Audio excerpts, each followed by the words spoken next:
Welcome back to Morning Joe. We're coming up at the top of the hour, but first, let's bring in General Wesley Clark. Oh, thank you for coming General, in. thanks for being with us. Good to be with you. You know, yesterday we had, I'm sorry, you want, what do you say, Chris? Well, we'll do this in a couple minutes. What's Chris talking about? I've got a couple minutes before we get to news, then we'll bring General Wesley Clark back in.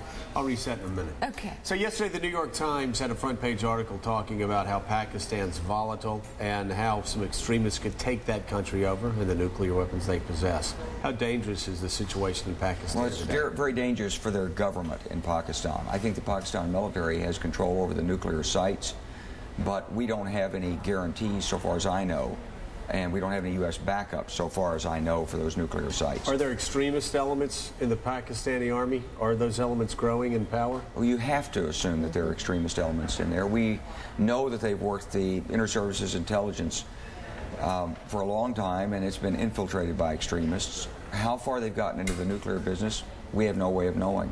But yes, this is a high-risk situation. Let's keep going back to this question, because it seems to me it's going to be the question that's going to be haunting the next president.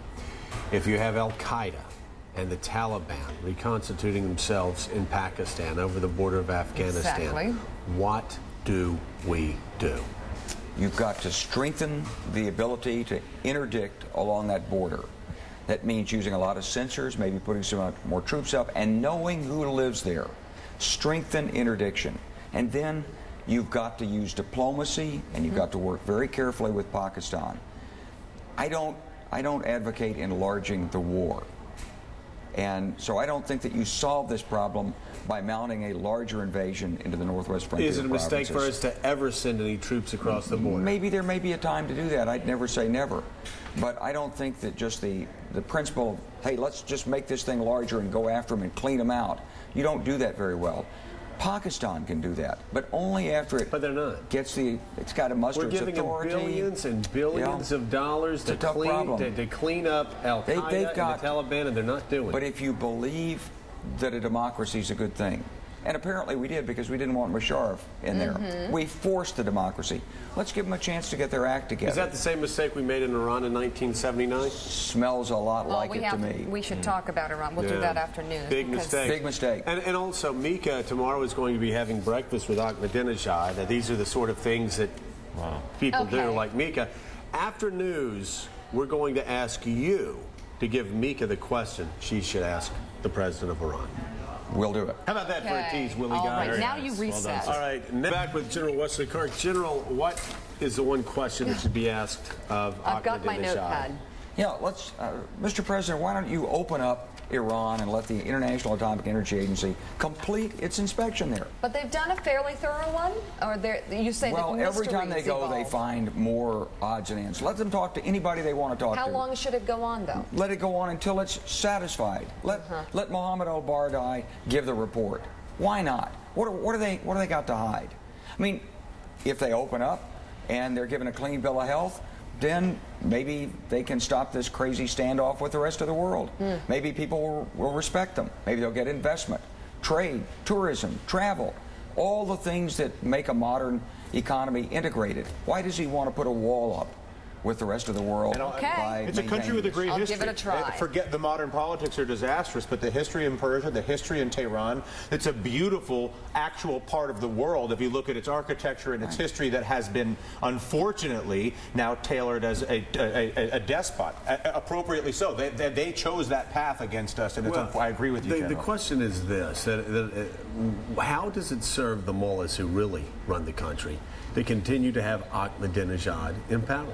He's obviously they've held elections, and maybe he won't retain power. What he needs, what he seems to need. They've held elections, but they don't let reformers run in those elections. Well, they don't, and they don't have freedom of speech and so forth. They have the form of to claim a democracy. But how does it help Iran to have Ahmadinejad there?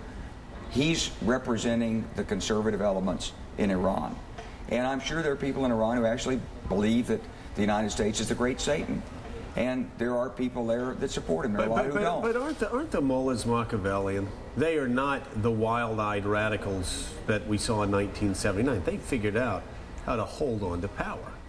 Sure, but that doesn't mean that they don't have radical ideas or that they agree with us. they're conservative in their own way. They want power. They want their grip. They don't want change, and they certainly don't want to let change agents in. So Ahmadinejad's pose against the West and the effort to set up the conditions to gain nuclear weaponry serve a certain purpose.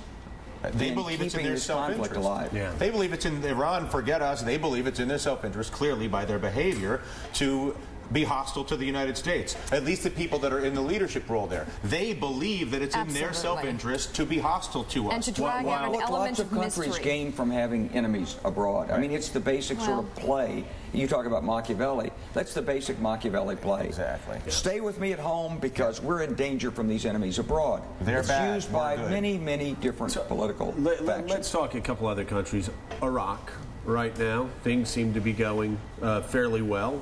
Dexter Filkins wrote an extraordinary book, extraordinary articles this week in the New York Times saying he didn't recognize the place. Right. Let's hope. It's fragile. It's fragile. Let's hope and pray that stability remains. If, in fact, it does, how quickly can we get our troops out, and where do we go next? What's our next move on the big chessboard? I think you have to redeploy from Iraq. I think you have to have a success strategy for Afghanistan. And that means an economic strategy. And that means accepting a decentralization of the country. Afghanistan has to have some political nurturing. It has to have some economic support. It's not just a matter of putting 3 or 4 more brigades of troops in there. But you do have to work the border region.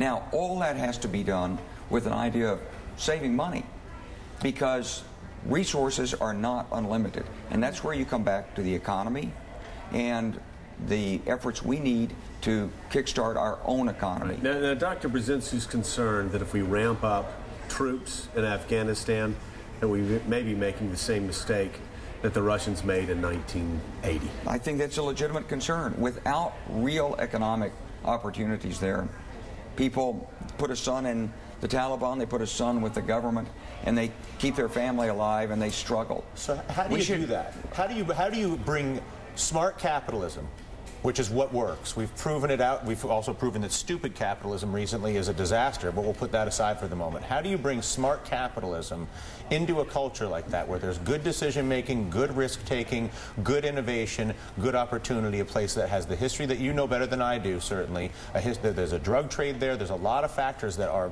easy money in that country. Well, I think you have to have a near-term and a far-term plan.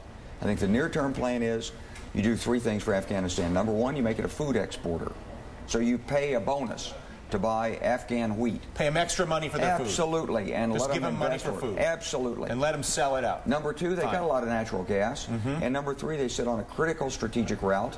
So use that. Decentralize, give the local warlords a So now my only vulnerability is the easy money of selling drugs. That's right. How do I get rid of that? Near-term plan. No, You'll drive it out if you pay the right price for agriculture. Right. General, and then thank you. Got to work the far term. Greatly appreciate you being with us, General, as always. Very good to be Love with you you. stopping by. Give him a tough time. Oh, great. Yes, somebody has to. Oh, I'll do my best. Thank you very much, General. All right, let's